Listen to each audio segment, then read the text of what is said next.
Hi dear learners of English, greeting. This is Rahman and I welcome you to our AC classes of English language. Today our topic is how to write beautifully. Means आज हम सीखने जा रहे हैं कि अपनी hand writing को अच्छे से कैसे बनाएं।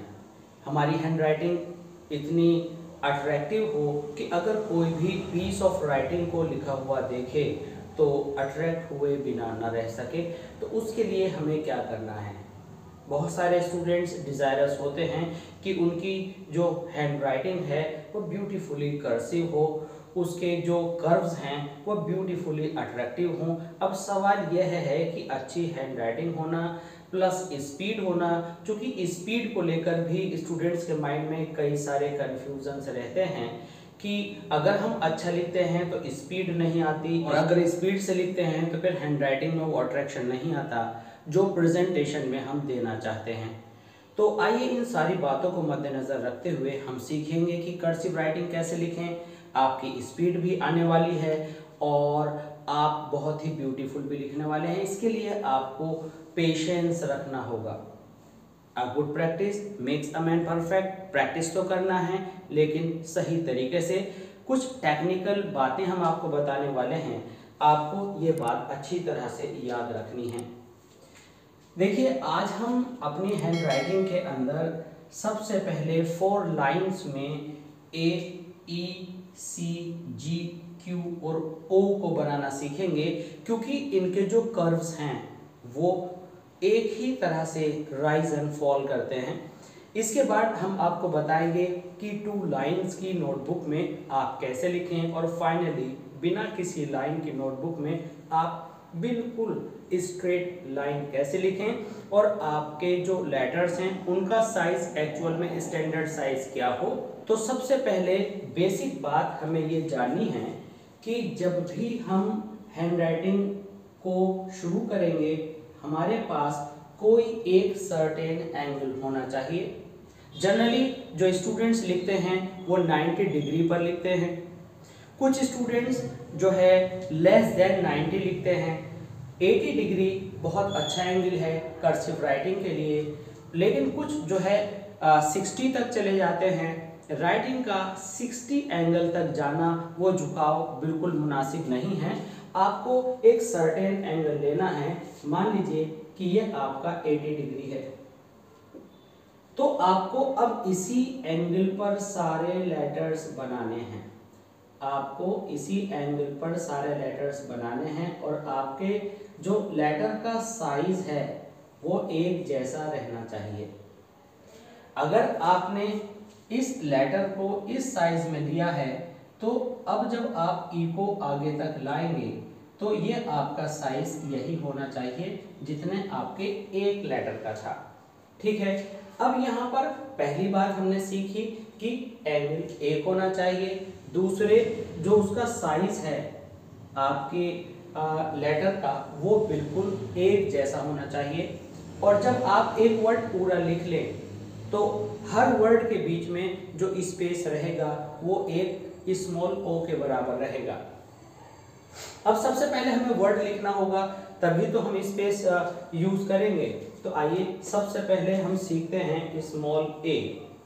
स्मॉल ए को आप कैसे बनाते हैं, देखिए यह है आपका किसी भी स्मॉल लेटर को बनाने का बेसिक रूल। कि आप देख रहे हैं कि हमने बहुत ही लाइट कलर में ये 4 लाइंस ली हुई हैं, और ये लाइंस क्या है अपने आप में केवल एक बहाना है, अदरवाइज लाइन की जरूरत है नहीं। फिर भी चूंकि ये जो वीडियो है ये आपके LKG से लेकर के अपर एज वाले पर्सन्स के लिए बड़ी यूजफुल होगी। तो सबसे पहली चीज है कि ये जो मिड लाइन है इसका एक सेंटर पॉइंट, इसका एक सेंटर पॉइंट, यहाँ पर एक साइज में आपने ये सेंटर पॉइंट ले लिया। यानी एक 4 लाइन आपकी, एक ये है, दूसरी लाइन ये है, तीसरी ये है और फोर्थ ये है। आपने इसमें सेंटर पॉइंट्स ले लिए। सेंटर पॉइंट लेने में क्या है, जो भी लेटर आप शुरू करेंगे वह लेटर आप बीच से शुरू करेंगे। ये आपने बनाना सीखना है।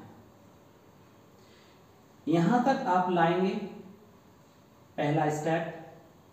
यहाँ तक लाए, उसके बाद फिर रिटर्न होना है इसी जगह पर, और रिटर्न होने पर आपको ये जो रिटर्न होना है यहाँ पर आएंगे और फिर आपको इस स्टेप तक जाना है। तो आपने क्या देखा यहाँ पर, अब देखिए पहले आप मिड से ऊपर तक गए, पहला स्टेप, फिर आप ऊपर जाने के बाद इसी पर लौटे मिड तक, दूसरा स्टेप, फिर आप यहाँ तक जाने के बाद यहाँ पर आए, यानी इस तरह से जा करके इस मिड तक, ये जो आपका पार्ट था ये आपका स्टेप रहा। अब हम फाइनली इस लेटर को अगर यहाँ से बनाएं तो आप देखेंगे कि ये लेटर यह है, इसकी जो एंडिंग है बीच में होगी, और ये आपका अपर पार्ट है और ये इसका लोअर पार्ट है, और ये आप जब देखेंगे तो ये कहाँ आएगा, बीच की इस तरह से इस लाइन में। आप यहाँ से शुरू कर सकते हैं, लेकिन हमने बताया कि मिड से लें तो ये आपका बेटर रूट होगा। ये आपका सी बन गया। अब हम यहाँ पर सी की और प्रैक्टिस करेंगे इन्हीं लाइंस में। चूंकि डिजिटल बोर्ड ना होने की वजह से लाइंस यहाँ पर बार बार हम खींचेंगे, उसमें टाइम लगेगा। तो एक बार फिर हम क्या करते हैं कि हमने मिड से सी को लिया, यहाँ तक हम आए, आने के बाद हमने यहाँ तक सी को छोड़ा।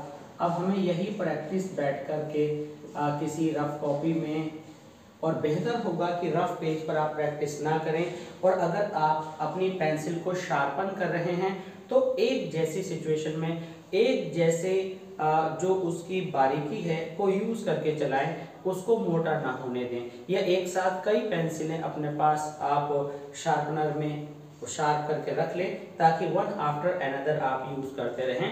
एक टिप और भी है कि जब बच्चे कच्ची पेंसिल से, लेड पेंसिल से लिखते हैं तो वो इतनी छोटी होती है कि वो ऐसे इस वाले पोर्शन से निकलती रहती है। आपकी पेंसिल तब तक यूजफुल है जब तक कि वो इस पार्ट तक आ करके रुकी ना रहे, ठीक है। तो बहुत छोटी पेंसिल आप यूज नहीं करेंगे। और कई बार सी को हम यहाँ छोड़ते हैं, हमें यहाँ से ये पार्ट लेना है, तो आपका क्या आएगा, ये आप इस तरह से सी को यूज करेंगे। अब सी के साथ ई को हम आमतौर से जल्दी में ऐसे बना देते हैं, ऐसे कर देते हैं, ये गलत तरीका है। सही तरीका क्या है कि जब आप ई को बनाएंगे, देखिए ये हमारी 4 लाइंस हैं, हम क्या सीखने वाले हैं, ई को सीखने वाले हैं। तो बिल्कुल हमने सी की तरह से ऊपर हम गए, ठीक है। ये हमें अपनी हैबिट के अंदर डालना है। 2 तरीके हो सकते हैं।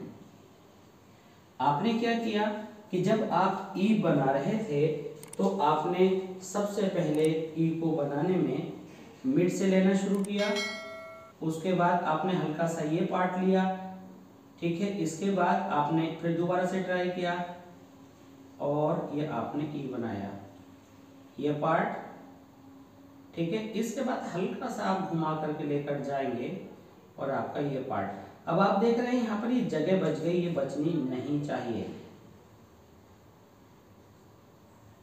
ठीक है। और आप डायरेक्ट चाहें इस तरह से भी ई दे सकते हैं। ये आप देखें कि ये वाला पार्ट, ये वाला पार्ट, ये एक ही सीध में आपके होने चाहिए। तो जब आप ई की प्रैक्टिस करेंगे तो इस तरह से आप प्रैक्टिस करेंगे। तो अगर हम थोड़ा सा ह्यूमरसली बोलें तो सी जो होता है उसका मुंह यहाँ पर आप देखते हैं छोटा होता है, जबकि ई का ये पार्ट जो है थोड़ा बड़ा होता है और वाइड होता है। तो हमें सी और ई में डिफरेंस करके चलना होगा। अब हमने सी बनाया, हमने ई बनाया, अब हम सी से ए बनाएंगे। ए कैसे बनाएंगे, हमने यहाँ से ये पार्ट लिया, यहाँ से ये पार्ट लेकर हम नीचे आए, यहाँ से हम ऊपर गए, अब हम इसको आगे बढ़ाएंगे, यहाँ से आए, यहाँ से हम, और इसी से हम वापस हो गए। तो एक तो यहाँ पर हुआ, ठीक है, सेकंड यहाँ पर आया, फिर आप इससे रिटर्न हुए, फिर आप इसमें ऊपर गए, और फिर आपने यहाँ से आकर के रिटर्न लिया, ठीक है, और यहाँ तक आकर के आप 4 और 5 तक आए। अब ए को हम यहाँ पर पहले सी को दोबारा बनाएंगे। मान लीजिए ये जो टू लाइंस हैं ये मिड की लाइंस हैं, तो आपने क्या करना है, ये 4 लाइंस का, ये 4 लाइंस है, इसका मिड यानी इन 2 लाइंस को हमने वाइड कर लिया है। तो आप क्या करेंगे, यहां से आप सी बनाने वाले थे, इस सी को आपने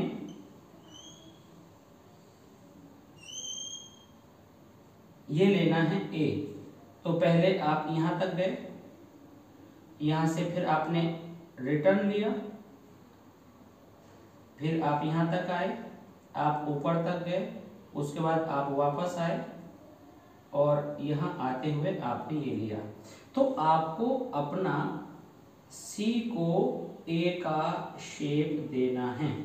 अब आप यहाँ देख रहे हैं कि यहाँ पर एक ट्रायंगल दिख रहा है और यहाँ एक ट्रायंगल दिख रहा है।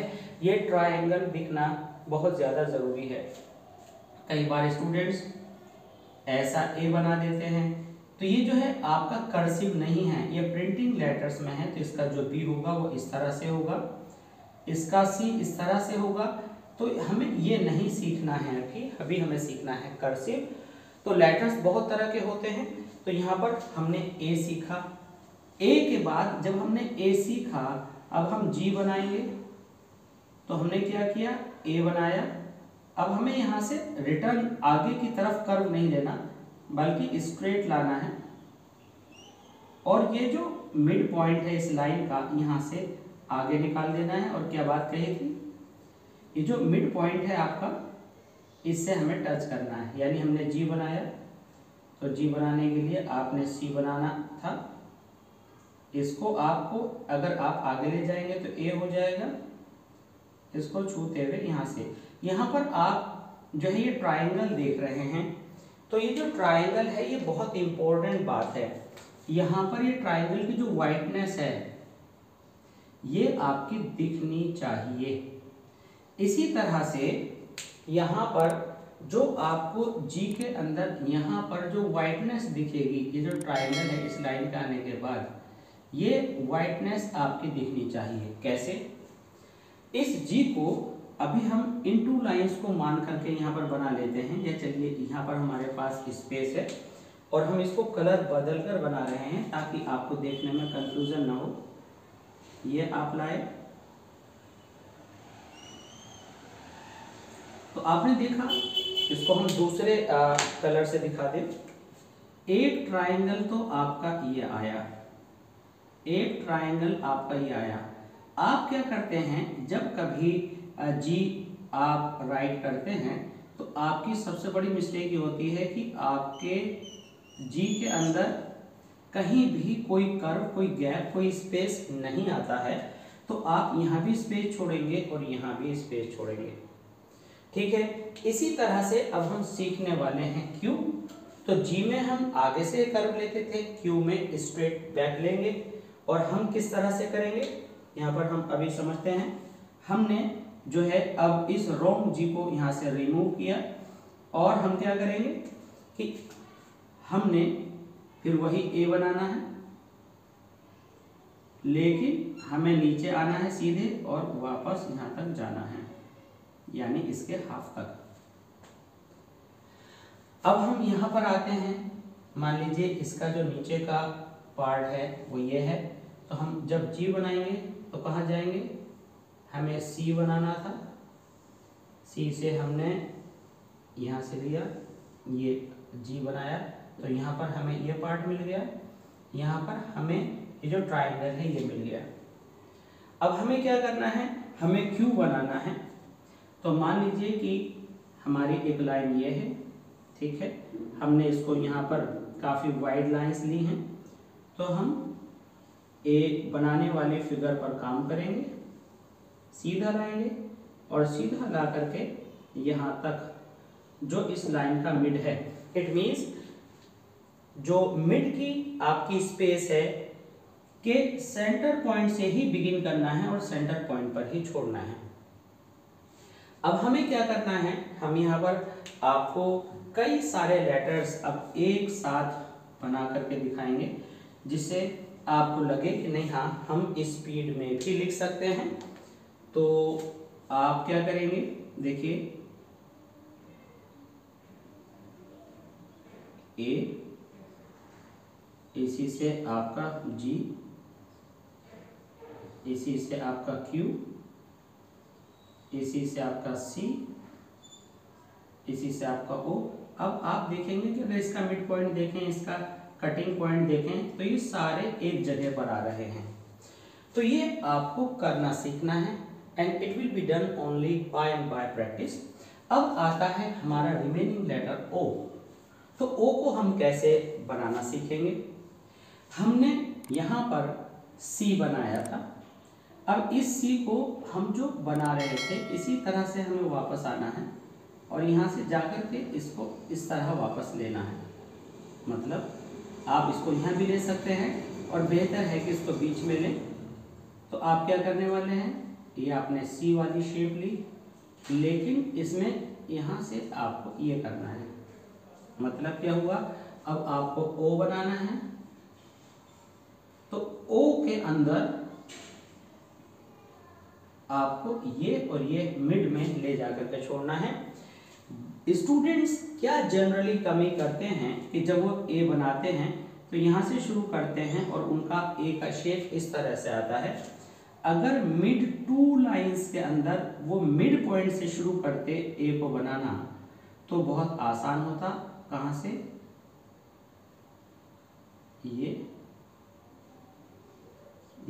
यहाँ पर जो हम वाइट आप एंगल देख रहे हैं और यहाँ पर ये होना बहुत ज़रूरी है, यही इसको ब्यूटीफाई करता है। और यहाँ पर कलर कंट्रास्ट आता है। अगर आप रेड से लिख रहे थे तो जो स्पेस की वाइटनेस है या पिंक पेपर है या आप ब्लू कलर से लिख रहे हैं येलो पेज पर, तो जो कंट्रास्ट आता है वो उस लेटर को अच्छा बनाता है बजाय इस तरह के बनाने के, क्योंकि इसके अंदर ना तो यहाँ कुछ चमक रहा है ना यहाँ चमक रहा है और लेटर्स की सही शेप उभर कर नहीं आती है। तो आप क्या करेंगे, चोंच ऊपर बनाने के बजाय अगर टू लाइंस में है तो मिड तक ले जाइए, मिड तक जहाँ से शुरू किया था और वहीं से लौटा कर लाइए।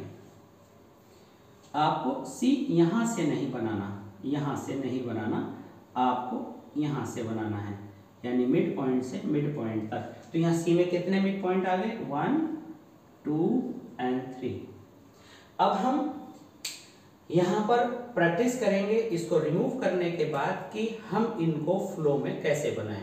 अब हम इन सारे लेटर्स को देखेंगे, जैसे कि मान लीजिए हमारे पास 4 लाइंस हैं और हमें मिड लाइन का यूज़ करना है, तो बार बार लाइंस ना खींचनी पड़े इसलिए हम इसको मिड मान लेंगे, इसको यहाँ पर मिड मान लेंगे। अभी इसमें लेटर्स किस तरह से बनाएंगे, आप यहाँ पर देखें कि हमने मिड से शुरू किया, ये आपका ए हुआ, ठीक है। अब हमने यहाँ से शुरू किया, ये सी हुआ, फिर हमने क्या किया, यहाँ पर इसको वापस लाए, ये आपका ओ हो गया, ये ई हो गया। ई को आप इस तरह भी ले सकते थे। यहाँ से आपने ये लिया तो यहाँ पर ये आपने एक ट्रायंगल वाइड छोड़ा, यहाँ पर एक ट्रायंगल वाइड छोड़ा, ये आपका क्या हुआ, जी हो गया।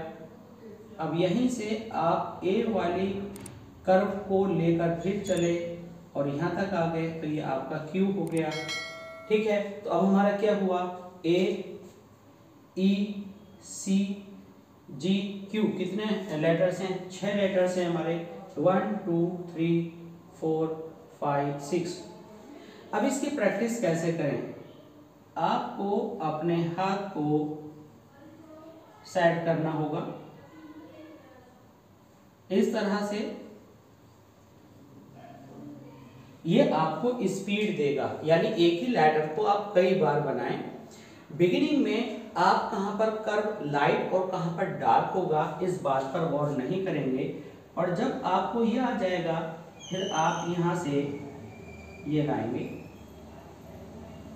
कब बारीक आप करते हैं कर्व, कब आपका डार्क आता है, ये आपको धीमे धीमे हम आपको अगली वीडियो के अंदर बताएंगे। अगली वीडियो में हम बताएंगे कि किस तरह से दो वर्ड्स के, किन्हीं वर्ड्स के बीच में जो लेटर्स आते हैं, मान लीजिए आपका ए आया है तो ए के साथ जो आर का कॉम्बिनेशन है वो कैसे बैठेगा, इसी कॉम्बिनेशन को अगर मान लीजिए हमने ए बनाना तो सीख लिया, अब आर हमने ऐसे बनाया, तो यहाँ पर आप देख रहे हैं कि ये वी जैसा लगने लगा। तो ए और आर के बीच में जहाँ वी का कोई एग्जिस्टेंस ही नहीं है तो वो वी नहीं लगना चाहिए, बिल्कुल नहीं लगेगा, बशर्ते कि आप कंटिन्यूअस प्रैक्टिस करते रहें। ये आपका स्पीड ड्रिल है। जब आप ए बनाएं तो ए के अंदर आपको ये शेप याद रखनी है, जब आप ओ बनाएंगे तो ओ में आपको ये मूव लेना बहुत ज़रूरी है और ये आपको अच्छे से क्लियर होना चाहिए। ठीक है, जैसे कि मान लीजिए आपने लिखना था ईगो, ई गो। अब आप यहाँ देख रहे हैं कि अगर हम इसको 4 लाइन कर दें तो आपको जो बीच के लेटर्स हैं वो बिल्कुल एक जैसे आए हैं। ठीक है, ईगो। तो आपका क्या साइज होता है और क्या साइज मिड में होता है, क्या साइज नीचे होता है, तो आप ये समझ लीजिए ये जो 3 साइज हैं ये बराबर हैं। इट मीन जी जितना ऊपर होगा उतना ही साइज का नीचे होगा। हम इस तरह के जी वगैरह बनाते हैं, ये कुछ भी बना देते हैं, कुछ भी नहीं चलेगा। कहाँ से शुरू करना है, ठीक है, फिर कहाँ ऊपर को जाना है, फिर उसी पर नीचे को आना है और फिर उससे पीछे को जाना है, ये आप अच्छे से समझ लें।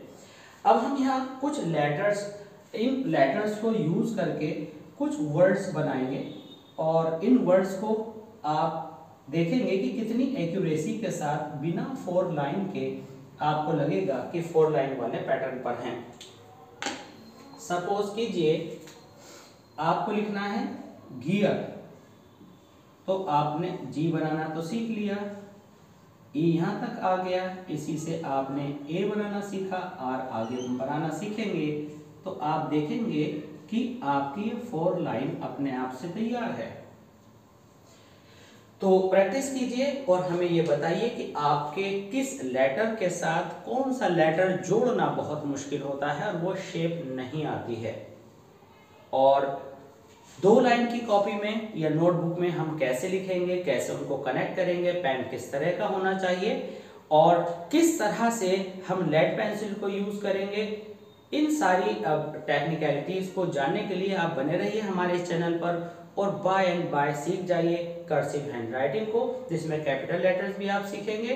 और अगर अभी तक आपने इन सारी चीज़ों के लिए हमारे चैनल को सब्सक्राइब नहीं किया है तो सबसे पहले आप सब्सक्राइब कर लें, लाइक करें, शेयर करें और बेल आइकन को हिट करना ना भूलें। और कमेंट सेक्शन में जहां जहां आपको लेटर्स को लेकर प्रॉब्लम आ रही है आप कांटेक्ट में बने रहें और अपने जो क्वेश्चंस हैं उन्हें पूछते रहें, हम उनको वीडियो के थ्रू सॉल्व करने की पूरी कोशिश करेंगे। मिलते हैं जल्दी ही दूसरी वीडियो में। Thanks for being with us, thanks a lot.